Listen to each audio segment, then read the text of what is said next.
The detective described the place they went to, quote, "It was a very thickly wooded, dense area, spiderwebs, 2 a.m, very dark. I had 2 of my investigators with me. We searched so long that our flashlight battery started wearing out, and we came across her pretty deep into the woods." This is Red Rum, stories about the true victims of crime. On Thursday the 27th of April 2006, 17-year-old high school junior Ashley Reeves was at the home she shared with her parents and younger sister Casey. She told Casey she had a job interview for a shoe store across town and she would be back before her 10:30 p.m. curfew. Casey told her sister goodbye and watched as she opened the driver's side door to the white SUV she'd borrowed from her boyfriend Jeremy Smith. She got inside and drove off down the street. Jeremy Smith and Ashley Reeves had been dating for between 2 to 3 years, and Ashley's family fully supported their relationship. Casey loved how happy her older sister was with Jeremy and was always on at her to treat him right and make sure he stayed a part of their family. Casey really looked up to Ashley. She saw how sociable she was and that she worked hard at school. She wanted to be just like her when she grew up. Ashley planned to drive around 10 miles away from her house in Millstead, Illinois, and go to Fairview Heights. The rest of the night was relatively uneventful for the rest of the Reeves family, but when Ashley's 10:30 p.m. curfew came around, she didn't arrive home as planned. It was unlike Ashley to miss her curfew time, but if she ever did, she would always call home and let her mother Michelle know. As the night got later and later, both of Ashley's parents began to grow concerned. Michelle asked Casey if she'd heard from Ashley, but she hadn't. No one could get through to her on the cell phone, and she wasn't answering any texts from her sister or friends. By this point, Michelle was very worried and called the police to report her daughter as missing. A media alert was issued for Ashley, and the police said they hadn't been able to verify that Ashley did actually have a job interview. By 11:30 p.m. that night, the SUV Ashley had been driving was located in Latimer Park in Belleville. Inside, investigators found Ashley's basketball clothes and interview clothes. There was no sign of Ashley. The following day, the investigating team brought Ashley's boyfriend Jeremy in for a voluntary interview. You came up here voluntarily. I didn't force you to come up or anything like that. You're not under arrest or anything. We just have to go over that with the with video and everything else. You are Ashley's boyfriend, is that correct? Yeah. Okay. When was the last time that you saw Ashley? It was out at the bar out in Paderborn. It was between 8 and 10, somewhere around there, and we swapped vehicles because she wanted to take my truck because she had an interview and I wanted to do an oil change on her car. Okay, and what night was that? It was on Wednesday night. It was her dad's birthday. Oh. How many times would you say she uses your vehicle? This is the second time she's used it. So, and you know where she's at all times when she uses Yeah. the vehicle? She tells you where she's going? Yeah, definitely. So what'd she tell you Wednesday night? She said that, well, that's what she said. She wants to go and use it for the interview and then probably going to go play some basketball. And then last night she told me she was going to play basketball. But So, last night she told you she was playing basketball? If You know where she she was- plays basketball at? I knew they play down there. She's still in the east end of Belleville. I didn't exactly know the park. I mean, now I do, but she never really told me the name of it. Who told you the name of it? Nothing. My dad found it. Found my truck sitting there. And when was the last time that you talked to her? It was yesterday it was around noonish, between like 11 and 1. And she just said, I called her, left a voicemail earlier that morning. She called me on lunch to see what I wanted, and I asked her if she could bring my truck back. And she said no, because I'm going to go to this interview, and I'm going to go play basketball since I'm going to be in Belleville anyways. I'm going to go play basketball out there. So I said, okay. Did she say who she was going to play basketball with? No. I just gave the list of names of people that she normally plays with or keeps in contact, real close friends of hers. Okay. Well, is that normal for her to go and play basketball whenever she's up in Belleville, or? She's really not out there much. It's just whenever she gets together to play basketball, and since she was already out there for the interview, she said she's going to go play basketball. So. Did you try calling her last night? No, I was gonna, and I couldn't get to a phone. So, as ridiculous as it sounds. Yeah. And I just kind of bumped it off because, I mean, she didn't really stress that she really needed to talk to me or anything, and she just said, if you can, just do it. And I just really wish that, Did they don't say, family. who are her close friends? Who are the ones? The ones that I really know the best are Christy Baumgartner and Brittany Oldham. She's played basketball with, I think, a couple of them that I haven't met, and I don't know their names. By all accounts, he seemed to be a good boyfriend, and when asked, he agreed to take a polygraph test if the detectives wanted him to. He told them he was out of town the night Ashley disappeared. He'd been at his uncle's bar and grill, and his alibi did check out. Just before officers let him go, Jeremy confirmed that Ashley had told him she was going to go to the shoe store interview and then planned to go play basketball in a parking lot out in Ladderman Park. This piece of information piqued the officers' interests because that park was out in Belleville and wasn't one of the nearer places to play basketball. So it became clear that Ashley must have been going to meet someone out there, and they must have some connection with the Belleville area. Meanwhile, Michelle and Casey got into their car and drove round town searching for Ashley. Casey had Ashley's phone bill and was working her way through calling all of the numbers on the list to see if any one of her friends had seen her or might know where she would be. Casey noticed one number on the phone bill that came up more than any other. She dialed the number and a man answered. The man was Samson Shelton. Sam was the adult son of one of Michelle's friends. Sam's mother, Susan, was a first grade teacher, and Sam himself was a teacher.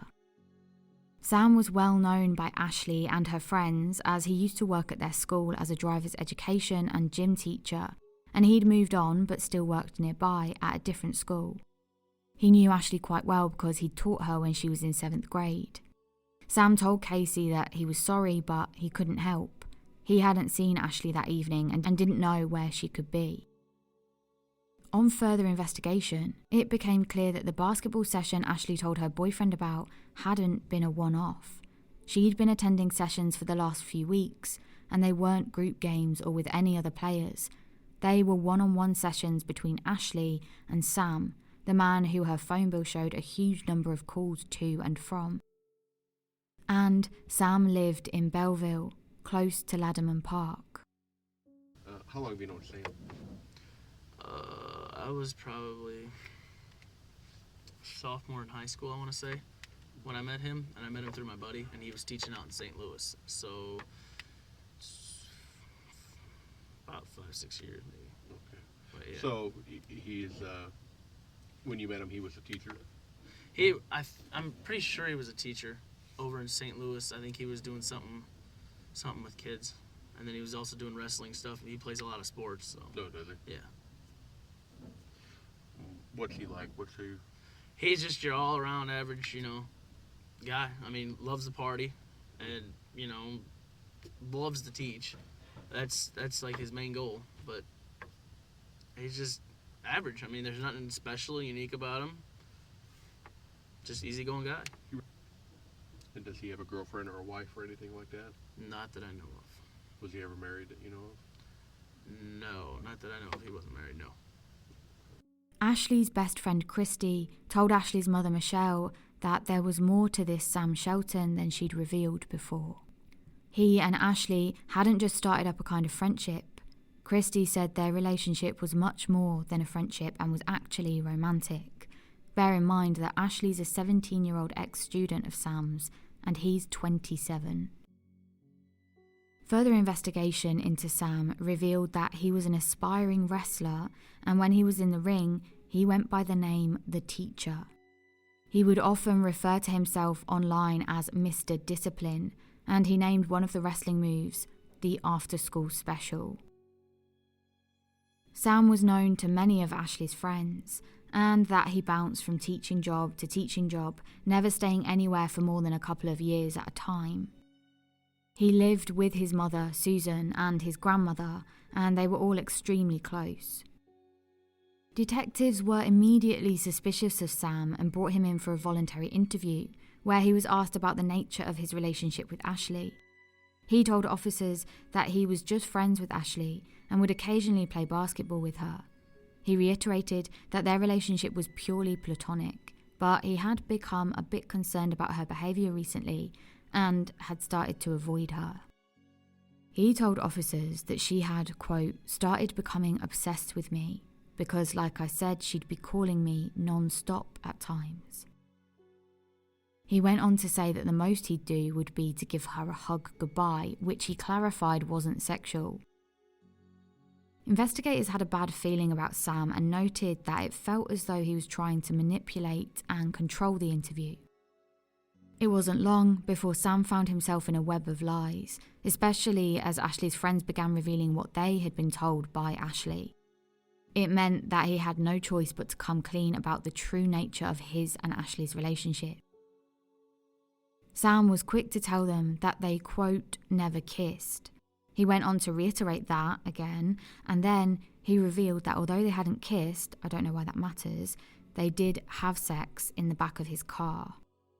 He kept going back and forth and changing his story, and eventually he said that he did want to have a relationship with her but had changed his mind soon after and then tried to break the relationship off. Investigators pressed him, and Sam did reveal that the day she disappeared, Ashley had been in the car with him. He went on to say that the two of them had an argument and that Ashley was screaming and kicking. He said that he'd had enough, so he picked her up and took her outside of the car. He then said he just left her by the side of the road and drove off.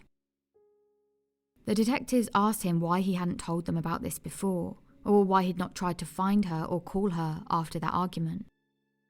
Sam told them that he didn't want to drive back that way and see that Ashley had been hit by a car or had something bad happen to her. He continued, saying that he was squeamish. He couldn't deal with, quote, gore, and so just didn't go back or concern himself with finding out what had actually happened or where she was once Ashley's family had called to ask. Detectives knew that Sam's story was utter BS, but they weren't getting any truth out of him. He just kept going back and changing his story, but he wouldn't actually admit to harming Ashley in any way or to telling them where she might be at. And that's when a stroke of luck came upon the police department. Sam had previously done some work with the Boy Scouts. He was tasked with teaching them about law enforcement, and whilst there, he'd worked with one of the police department's lead detectives, Stephen Johnson. Stephen ran into Sam when he was heading back from a bathroom break at the station. The detective decided to take him into an interview room and question him further. He already had a relationship with Sam and believed he could crack him. He carefully guided Sam into talking about how he was feeling, and then he brought up Sam's grandmother. This hit a nerve with him, and he told Detective Stephen Johnson that he wanted to see his grandmother and mother. Stephen pushed this. He said that Sam's grandmother and mother weren't there, but, quote, in a way they are, because everything they taught you, all the talks Grandma had with you are within you, all of them. And unfortunately right now, Sam, you're not telling us the truth, and you have to, for Grandma, for Mum. By this point, the interrogation had lasted nearly 12 hours, and Sam was at breaking point. He told Stephen he'd have to show him what had happened. He said that he took Ashley to a wooded area. He had tied a thing around her neck to make it look like someone had choked her. He had choked her to death. Sam agreed to take Stephen to that part of the woods near to Citizens Park and show him where he dumped Ashley's body. This was about a 12-minute drive from Ashley's house. The detective Stephen Johnson described the place they went to as, quote, it was a very thickly wooded, dense area. Spiderwebs, 2 a.m, very dark. I had two of my investigators with me along with Sam Shelton. We searched so long that our flashlight battery started wearing out, and we came across her pretty deep into the woods. Even though Sam and Stephen had taken a whole team of investigators out there, after 20 to 30 minutes and no sign of Ashley, it seemed that maybe Sam wasn't being honest with them after all. It was pitch black, and all the investigators had to search for Ashley's body were some torches. It was reported that rain in the area had also distorted Sam's ability to fully remember the exact place he'd left Ashley's body.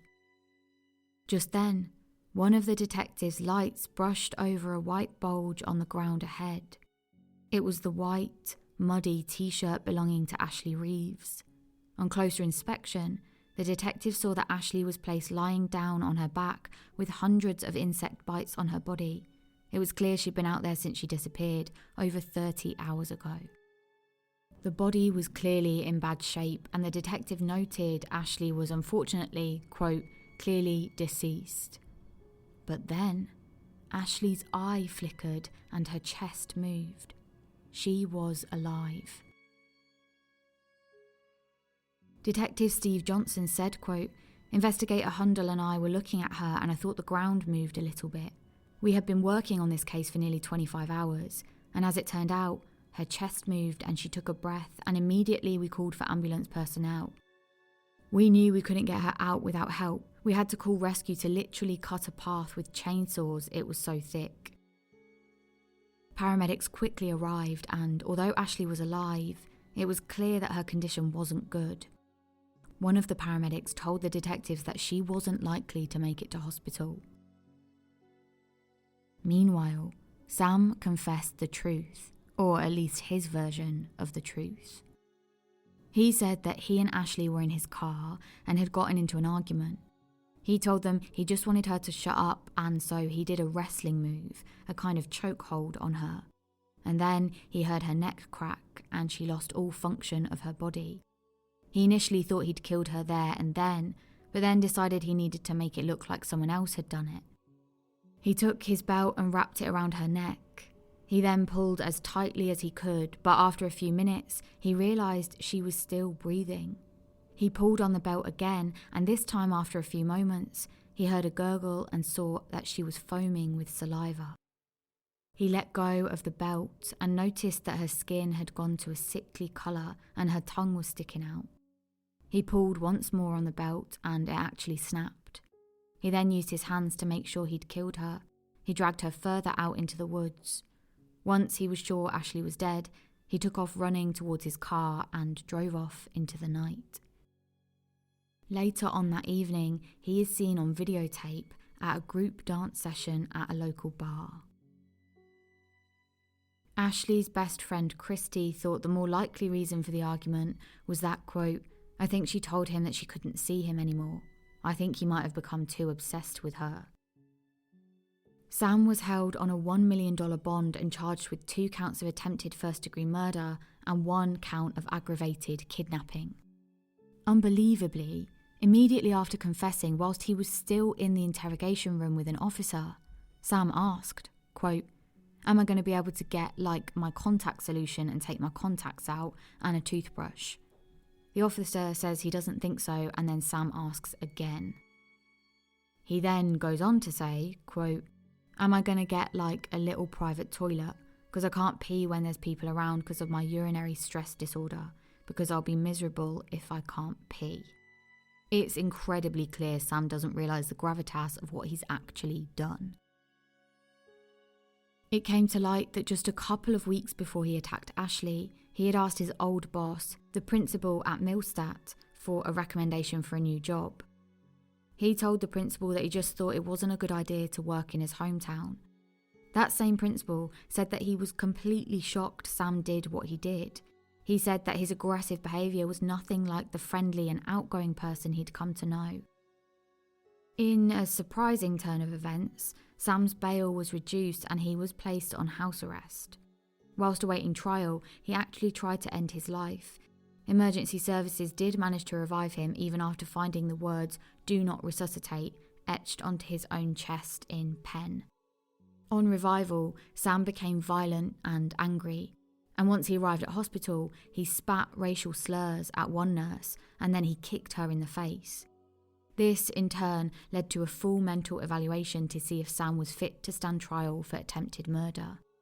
Prosecutors argued that he was faking mental illness as a way of gaining sympathy from future jurors. But a psychiatric evaluation found Sam mentally fit to stand trial. Meanwhile, Ashley had been rushed to hospital and taken into intensive care. Doctors placed her in an induced coma, and her family were at her bedside for the next hour. She did survive that first hour, and the second, and before long, she'd gotten through a whole week. She worked through the next few weeks and months with the support of her family, friends, and medical professionals to start her recovery process. One of the detectives working the case spoke of just how tough she was, and her sister Casey spoke about how difficult that recovery journey was, including relearning to eat, drink, and speak. It took her months to begin communicating, and once Ashley was well enough to properly speak, detectives were keen to ask about what had actually happened. Unfortunately, Ashley's memory from the day of the attack had completely gone. She couldn't remember the few days before and the few weeks afterwards. Thankfully, the investigation team had more than enough evidence from Sam's confessions and the forensic evidence found, and they were confident that they would be able to convict. The case never actually went to trial though, because Sam pleaded guilty. He was sentenced to 20 years in prison for attempted first-degree murder and is being held in the medium-security Hill Correctional Centre in Galesburg. This happened a little while ago, and he's actually eligible for parole in April of next year, 2024. Sam's mother Susan said the family reluctantly settled for the deal. She said he wouldn't have gotten a fair trial because of the, quote, continuing demonisation of Sam. I think he did that to himself when he tried to kill his ex-student. Susan went on to say, quote, Sam's family and friends know the incident with Miss Reeves was an accident, but we reluctantly support Sam's decision to plead guilty. I realised that he hurt her, he thought she was dead, and he tried to cover that up. She added that she didn't think Sam's actions constituted attempted murder, and when she was asked if she was disappointed her son didn't apologise, Susan said, quote, not in this case, no. After the sentencing, Ashley said, quote, I'm glad it's over with. I just want to continue with my life and not worry about it. Her recovery journey continued, with Ashley graduating high school at age 18 and with plans to go on to college. Years later, she's gone on to have 2 children of her own and keeps in regular contact with the detectives who found and saved her life. In 2017, she said this, I'm a fighter who constantly wants to push herself further and more. I've matured, become older, and developed a more positive attitude on life. Never give up. Never, ever, ever give up on yourself. There are larger and greater things in this world. I've been through a lot of adversity, and all I can say is to keep fighting. It's a challenge every day, but you just have to keep going.